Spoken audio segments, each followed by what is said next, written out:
감사합니다. 하나님 말씀 시편 98편 우리 1절에서 9절까지 함께 보시겠습니다. 구약 성경 874쪽입니다. 시편 98편. 성경 찾으시는 동안 광고 말씀드리겠습니다. 내일 모레 금토 우리 1박 2일로 청소년부 수련회가 있고 다음 주에 어린이부 성경학교가 있습니다.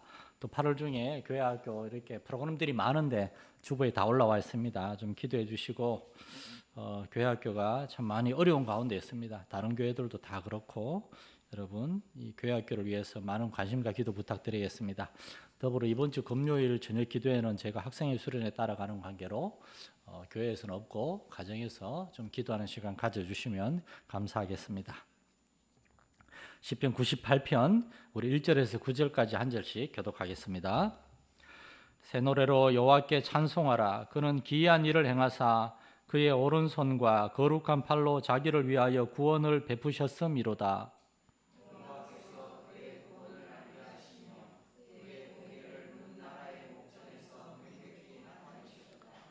그가 이스라엘의 집에 베푸신 인자와 성실을 기억하셨으므로 땅 끝까지 이르는 모든 것이 우리 하나님의 구원을 보았도다.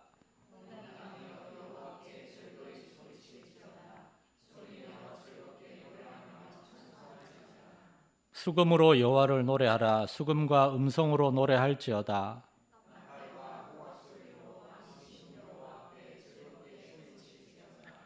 바다와 거기 충만한 것과 세계와 그 중에 거주하는 자는 다 외칠지어다.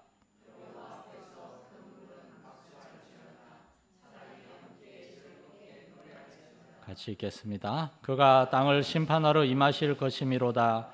그가 의로 세계를 판단하시며 공평으로 그의 백성을 심판하시리로다. 아멘. 할렐루야. 예배 오신 여러분 환영합니다. 시편 98편에는 아주 재미있는 제목이 하나 붙어 있습니다. 시라고 되어 있습니다. 전 옛날에 제목이 새인 줄 알았습니다. 처음으로 봤을 땐 제목이 새인가? 가만히 보니까 또 시 바로 밑에 새 노래에 새자가 있어서 헷갈렸는데 나중에 이제 물론 오래전 얘기입니다. 제대로 보면서 시라는 걸 알고 왜 그럴까 궁금했는데 그때 넘어갔습니다. 이번에 말씀을 준비하면서 이 시라는 제목을 원어 성경과 영어 성경을 통해 찾아보니까 시라는 말이 영어 성경에는 샴이라고 되어 있습니다. 샴. 이 샴에다 s를 붙이면 샴스가 되는데 이게 시편입니다. 그러니까 시편들은 샴스예요. 그러니까 여기 98편하는 제목 시가 바로 샴입니다. 그런데 사실은 우리말로 번역을 시라고 번역했는데 사실은 시편들은 뭐 시들이지만 그러나 원래 제목인 샴이라고 하는 것은 시가 아니라 노래 또는 찬양이라는 말입니다. 이 시편을 150편을 수많은 수천 편에 이르는 시들을 모아가지고 그 중에 150개의 시들을 가지고 시편을 이렇게 편집한 그 학자들이 여기다가 샴스라는 제목을 붙인 이유는 이것은 시로 지어졌지만 그러나 그 목적은 하나님을 노래하고 하나님께 찬양을 올려드리기 위한 그러한 시들이다. 그러한 신앙적인 깨달음 아래서 제목을 그냥 시들 이게 아니라 노래들 찬양들이라는 의미로 샴스라고 붙인 겁니다. 우리는 시편을 읽습니다 항상. 그런데 시편을 토대로 많은 노래들이 있어요. 그리고 어떤 시편에는 정말 그냥 읽기만 해서는 안 되고 이 시를 통해서 하나님을 찬양하고 경배하는 예배하는 그러한 마음으로 읽어야 되는 그러한 시들이 많이 있어요. 저에게는 소박한 소망이 하나 있는데 언젠가 다른 사람들은 몰라도 우리 성도들한테는 좀 이렇게 우리 성도들이 같이 불러줄 수 있는 찬양을 하나 만드는 게 제 작은 소망 중에 하나입니다. 실제 몇 개 끄적거려 놓은 것도 있어요. 너무 유치해가지고 지금 아직 공개를 못하는데 그래서 피아노 칠 줄 아는 분이 거의 다 제가 흥얼흥얼 거린 거 그걸 좀 붙여주면 좋겠다. 왜 그런가 하면은 1절에 새 노래로 여호와께 찬송하라. 물론 만들어진 노래도 많지만 우리가 경험한 하나님, 우리가 알게 된 우리가 깨달은 하나님의 은혜에 대해서 우리가 하나님께 감사하고 싶고 또한 우리가 사람들에게 이야기해 주고 싶은 그러한 하나님과 나의 스토리, 그러한 은혜에 대해서 우리도 노래를 만들 수 있습니다. 여러분 기도하는 거 그것도 하나의 노래가 될 수 있어요. 그렇습니다, 여러분. 이 시편 98편의 저자 그리고 시편을 편집한 학자들은 그냥 사람들 보고 읽고 그냥 뭐 마음의 평안을 얻으라고 그렇게 시들을 모아놓은 게 아니라 이 시편은 98편을 포함해서 이 시들은 하나님 앞에 나아가는 찬양과 경배의 노래들이라는 겁니다.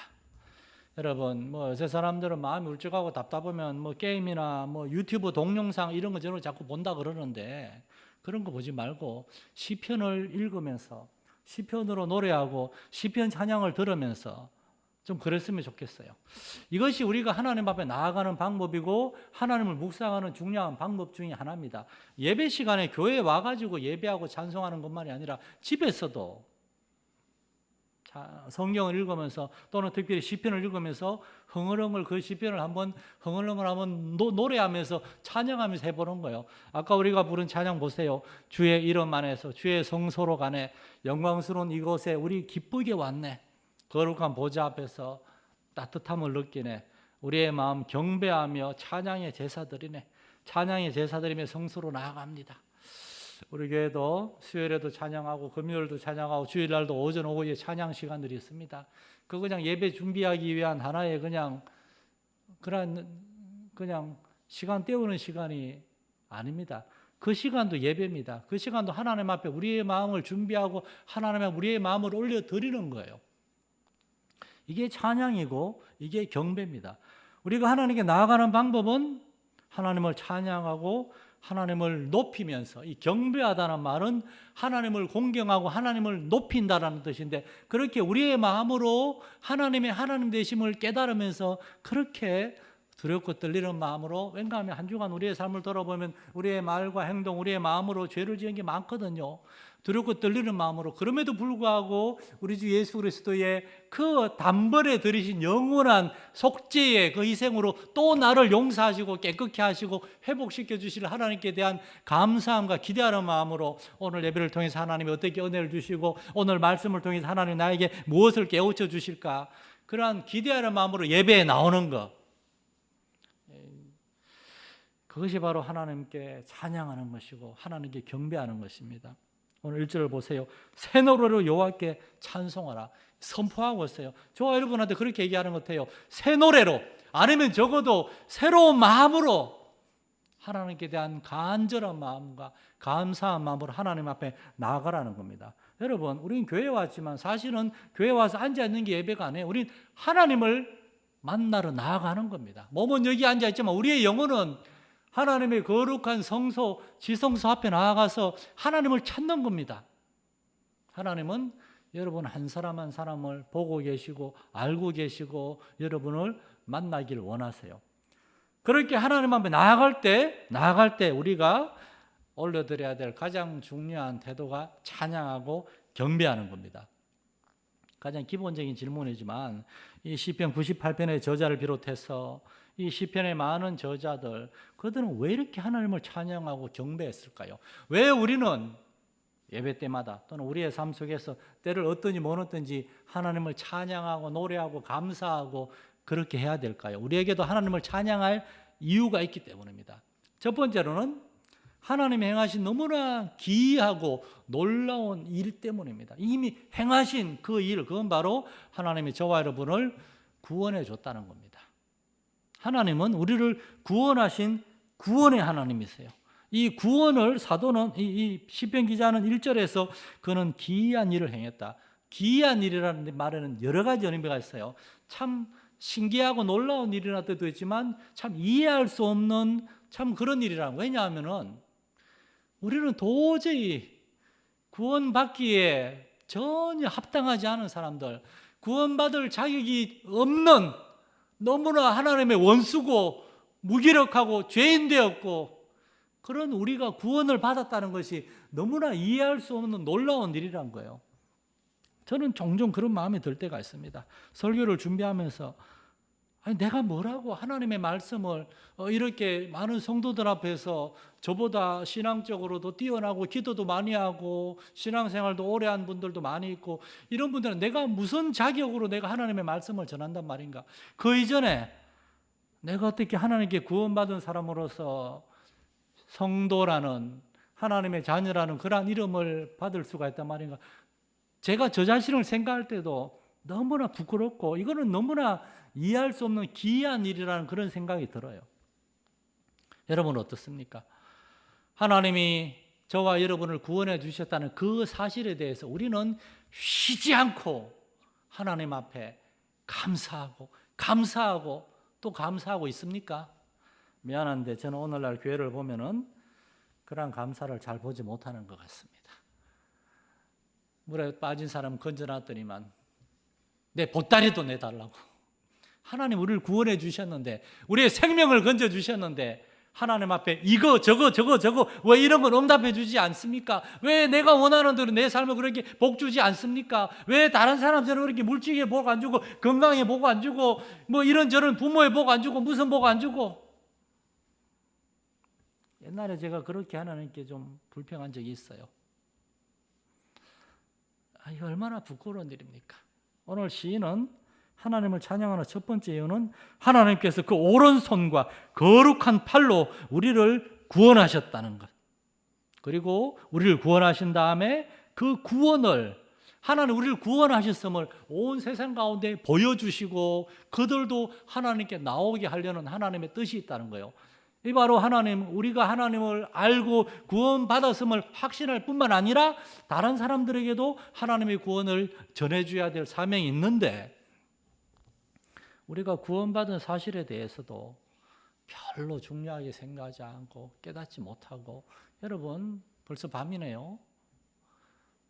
내일 만약 하나님 우리를 부르신다면은 여러분 구원받지 못한 사람은 천국에 못 갑니다. 여러분 안에 예수님이 계시고 여러분이 참으로 하나님이 그 아들 우리에게 보내셔서 우리의 모든 아담의 원죄로부터 우리가 살면서 지금까지 알고 지은 죄 또는 모르고 지은 죄까지도 그 복되신 아들 예수의 몸에 다 짊어지시고 저주와 고난을 받으셨기 때문에 우리가 그 예수님을 믿고 마음에 모셔드리기만 하면은 우리는 천국 문에서 정말 환영을 받으며 들어갈 수 있다는 사실을 믿으시기 바랍니다. 그래서 이것을 기이한 일, 도저히 설명할 수 없고 이해할 수도 없는 하나님의 은혜와 사랑으로밖에 설명할 수 없는 그런 기이한 일이라는 겁니다. 그리고 이 구원은 우리가 한번 구원받은 걸로 끝나는 게 아니잖아요. 우리의 삶 속에서 하나님이 계속해서 구원을 행하십니다. 때때로 우리가 어떤 어려움에 봉착했을 때 도대체 이것을 어떻게 해야 되나, 뭐 물질의 문제일 수도 있고 인간관계의 문제일 수도 있고 직장의 문제일 수도 있고 자녀의 문제일 수도 있고 어떤 여러 가지 일들이 한두 가지가 아니라 한꺼번에 찾아올 수도 있고 도저히 우리가 감당하기 힘든 그때 정말 우리가 어린아이와 같이 단순한 마음으로 하나님께 기도하며 기다리고 있을 때 어떻게 해결됐는지도 모를 정도로 어느 정도 시간이 지났을 때 하나님께서 일을 해결해 주고 계시는 것을 우리가 보고 깨달을 때가 있지 않습니까? 무슨 말인가 하면은 하나님은 절대 쉬지 않으시고 하나님은 계속 일하고 있다는 겁니다. 어제 새벽 기도회 때 마태복음 14장 24절 이하를 묵상했습니다. 예수님이 저 산 위에 기도로 가셨을 때 제자들은 갈릴리 호수 한가운데 배를 타고 거기를 건너가고 있었는데 성경에 보면 호수 중간에서, 갈릴리 호수 중간이면 갈릴리 호수는 위에서 아래로 지름이 11km고 좌우로 지름이 5.5km예요. 그러면은 내가 잘못 말했네요. 위에서 아래로 21km고 좌우로 11km예요. 그 호수 한가운데면은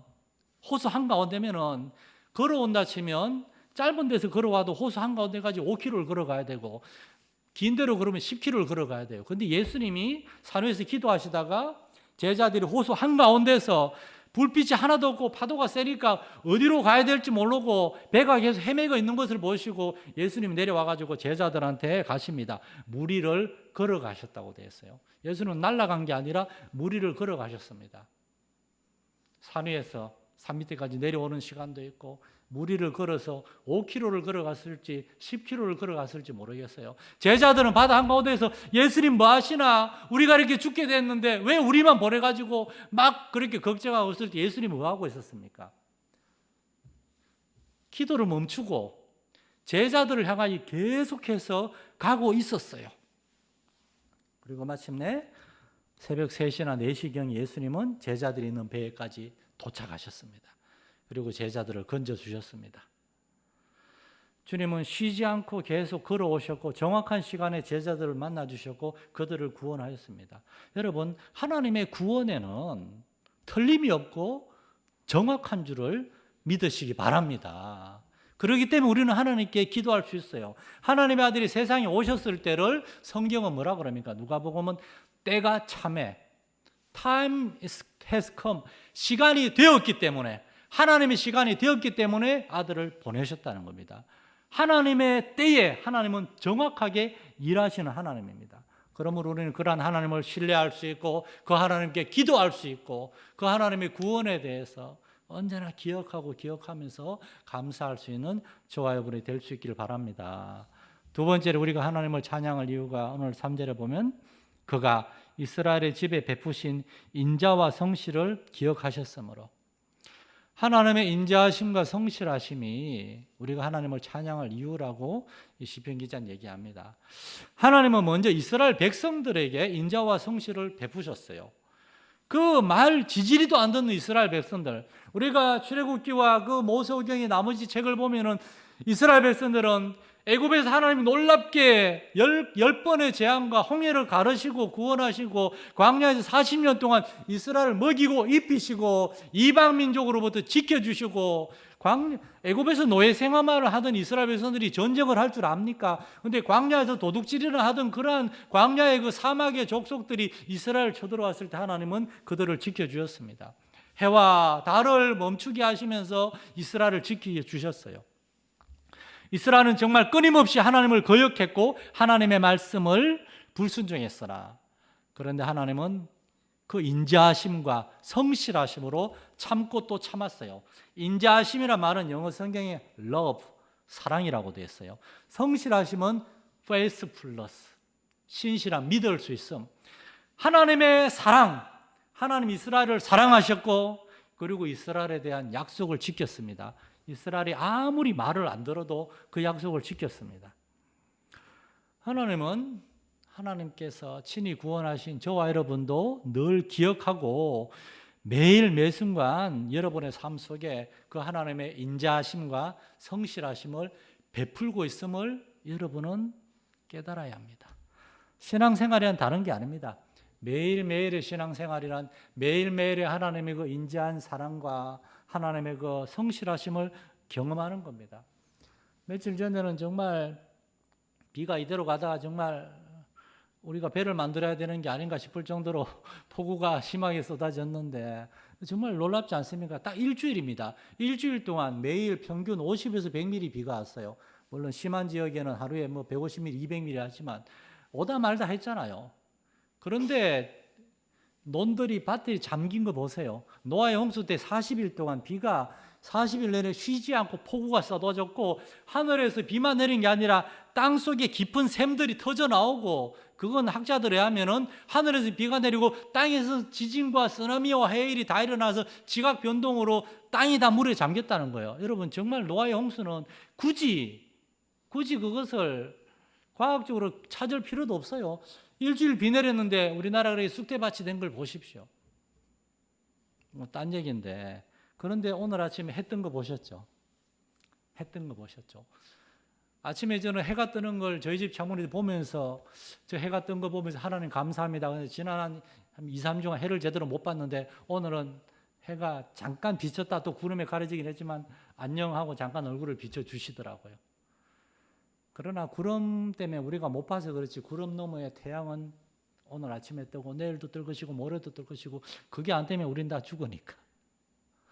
여러분, 하나님은 우리가 모르지만 이 땅을 지켜주고 계십니다. 여러분의 삶을 지켜주고 계십니다. 우리가 모르지만 인도하고 계세요. 여러분, 신앙생활은 이걸 경험하는 겁니다. 그리고 우리가 이렇게 하나님의 인자하심과 성실하심을 경험하는 삶을 사는 것, 그게 바로 전도입니다. 전도는 사람들에게 교회 나오고 이게 전도해 주고 그런 것도 전도지만 그 이전에 하나님의 인자하심과 성실하심을 땅끝까지 이르러 모든 사람들에게 보여주는 겁니다.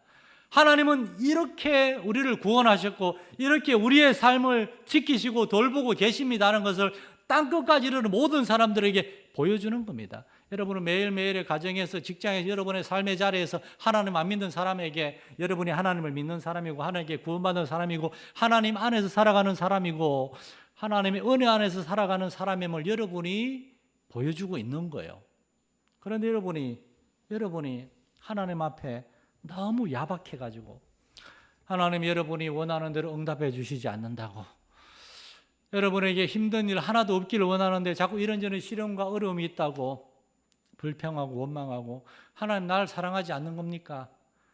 여러분, 징계가 있기 때문에 하나님 우리의 아버지인 겁니다. 징계가 없으면 그건 하나님 우리를 사랑하지 않는 거예요. 여러분, 하나님이 우리를 위해 존재하는 게 아니라 우리가 하나님을 위해 존재하는 겁니다. 우리는 하나님을 섬기는 사람들입니다. 그럼에도 불구하고 하나님은 우리를 향한 인자와 성실하심을 거두지 않고 있어요. 우리가 하나님을 믿지 않을 때도 이미 하나님의 그 사랑은 시작되었습니다. 하나님은 여러분을 그러한 불신자의 삶에 그냥 두지 않으시고 놀라운 섭리로 부르셨습니다. 우리가 나중에 천국에 가면은 세 가지를 놀란다 그러잖아요. 첫째, 저 사람은 절대 천국에 못 올 줄 알았는데 왔네. 둘째, 반드시 올 줄 알았는데 아무리 봐도 없는 거예요. 세 번째, 내가 천국에 왔네. 우리 자신이 천국에 왔다는 사실. 우리는 그 정도로 천국과 멀리 있던 사람이 아니었습니까? 그런데도 우리는 세상에서 죄인이고 교만하고 완고하고 강박하고 잠시 머물 세상의 보물과 즐거움을 추구하던 사람이었는데, 그런데 하나님께서는 그의 구원을 알게 해주셨어요. 2절 말씀처럼 여호와께서 그의 구원을 우리한테 알게 해주셨고, 그리고 구원받은 이후에도 계속해서 하나님이 우리에게 그 인자하심과 성실하심을 부어주고 있다는 것을 우리는 경험하고 있지 않습니까? 하나님의 그 은혜는 정말이지 정확한 때에 우리에게 부어지지 않습니까? 우리는 모르지만 하나님의 선하신 뜻 안에서 우린 지금까지 살아왔어요. 제 간증을 좀 하려고 써놨는데 워낙 많이 했기 때문에 굳이 안 해도 될 것 같아요. 자, 사랑하는 성도 여러분, 우리는 이미 하나님의 놀라운 구원과 하나님 인자하심과 성실을 이미 경험했어요. 그런데 지금 우리에게 새로운 어려움이 있기 때문에 우리가 그걸 경험했음에도 불구하고 우리의 마음이 툭 떨어져 가지고 또 두려워하고 염려하고 그럴 수도 있어요. 그렇기 때문에 이 시편 기자처럼 우리는 하나님께 나와서 하나님을 찬양하는 노래를 우리도 읽고 같이 노래하고 하나님을 찬양하면서 은혜를 회복해야 되는 겁니다. 우리가 은혜를 회복해야지만 땅끝까지 이르는 모든 사람들이 하나님의 구원을 볼 수가 있습니다. 오늘날 복음 전도가 일어나지 않는 이유는 결국의 문제는 교회 때문입니다. 교회. 하나님의 말씀은 과거나 지금이나 변하지 않아요. 성령님은 지금도 일하십니다. 그러나 교회된 우리가 그 하나님의 은혜 안에 살지를 못합니다. 습관적으로 아무런 생각도 없이 아무런 감동도 없이 습관적으로 교회에 나오고 습관적으로 예배하고 습관적으로 찬양하고 습관적으로 설교 듣고 그리고 예배 끝나면 집에 가서 그날 교회에서 있었던 데 싹 잊어버리고 그냥 한 주간 그냥 살아가는 그러한 삶. 하나님을 기대하고 하나님 은혜로 새로워지기를 원하고 오늘 예배를 통하여 하나님을 만나기를 원하고 모세가 시내산에서 하나님을 만나고 왔을 때 그 얼굴에 광채가 났다고 하는 것처럼 우리도 하나님을 만나고 왔을 때 얼굴에 빛은 안 날지언정 우리의 마음에 그 하나님의 기이한 빛에 대한 깨달음과 그 감동으로 그렇지, 아직도 힘든 일이 여전히 남아있지만 그러나 예배드리기 전에 하나님께 나아가기 전에 나는 이 힘든 일 때문에 두려워하고 염려하고 근심이 걱정하던 사람이었으나 지금은 이제 그 일들보다 하나님이 더 크시다는 걸 알았기 때문에 난 인내할 수 있다, 기다릴 수 있다, 하나님을 신뢰할 수 있다. 성도 여러분, 이러한 은혜와 감동을 회복할 수 있기를 축원합니다. 이제 내일 모레 학생회 수련회 가는데 학생회 수련회 주제가를 하나 정했어요. 제목이 뭔가 하면 우리 손잡고 함께 가세라는 찬양입니다. 그 가사를 조금 여러분에게 들려드리고 싶습니다. 우리 걸어가는 이 길이 결코 처음 밟는 길은 아니야. 수천 년 동안 온 땅 곳곳에서 주님 따른 흔적이 있으니 우리 걸어가는 이 길이 낯설고 두려워 보일지라도 삶의 무게를 뚫고 흘러들어오는 주님 부활의 생명을 봐. 우리 함께 손잡고 가세. 조금 느리고 어려울지라도 때론 더디고 힘겨울지라도 주님 부르실 그날을 향하여 손잡고 함께 가세. 여러분, 우리에게 이러한 은혜가 있고 우리 교회가 이러한 교회가 될 수 있기를 간절히 소망합니다. 이 길은 우리만 가는 길이 아닙니다. 우리 믿음의 형제자매들이 같이 가고 있기 때문에 어려울 때는 기도 부탁하고 손을 내밀면 손잡아 줄 사람이 있습니다. 우리 앞서서 믿음의 그런 사람들이 걸어갔던 길입니다. 우리 마산열린 교회가 그렇게 모일 때마다 하나님을 예배하고 찬양하고 우리의 삶의 자리에서도 하나님의 그 구원과 놀라운 인자하심과 성실하심을 믿음으로 하나님 앞에 담대히 예배하고 기도할 수 있는 저와 여러분 될 수 있기를 소망합니다. 이 시간 한 마음을 하시면서 좀 기도하고 예배를 마치겠는데요. 정말 우리에게 이 시편 기자와 같은 그러한 은혜와 감동이 회복되게 해달라고 우리도 시편 기자처럼 그렇게 새 노래로 하나님을 찬양하고 싶고 수금과 나팔과 호각과 음성 정말 모든 악기를 동원해서 하나님을 찬양하고 경배하고 싶은 그러한 은혜가 회복되는 삶이 되게 해달라고 우리 교회가 그러한 삶이 되게 해달라고 우리의 삶이 그렇게 되게 해달라고 우리 자신